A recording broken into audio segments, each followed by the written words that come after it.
Ek het nodig om vandag vir jou te sê jy is spesiaal. Het jy geweet jy is uniek en super spesiaal gemaak? Nie net toevallig nie. Nie net 'n mens onder miljarde nie. Jy is spesiaal geskape deur die Skepper van hemel en aarde self. Ja, in Genesis 1:27 lees ons en God het die mens geskape na sy beeld, na die beeld van God het hy hom geskape. Man en vrou het hy hulle geskape. Dit op die laaste dag van die skepping, toe sê Abba Vader, kom ons maak die mens as ons verteenwoordiger na ons beeld. En dit beteken, jy is nie net 'n toevallige skepping nie. Jy dra die beeld van God in jou en jy het 'n doel wat net jy kan vervul. Die mens is uniek en Abba Vader het man uit stof gevorm en lewe gegee deur sy eie asem. Toe hy sy asem in Adam geblaas het, was daar lewe. En niemand anders in die skepping het dit nie. Ons het 'n fisiese liggaam en 'n geestelike siel. Nou vandag is daar meer as 8.2 miljard mense op aarde en nie een is 'n fout nie.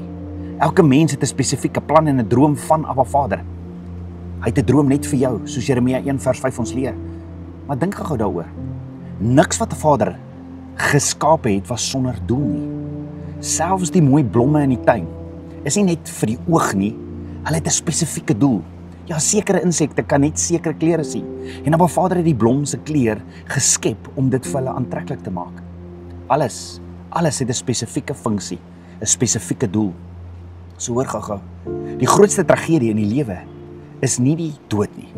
Dit is 'n lewe sonder doel. Sonder 'n doel voel alles betekenisloos. Elke mens verlang daarna, kryf daarna om suksesvol en waardig te wees. Niemand sê ooit, "Jog, ek beplan om te misluk hierdie jaar nie."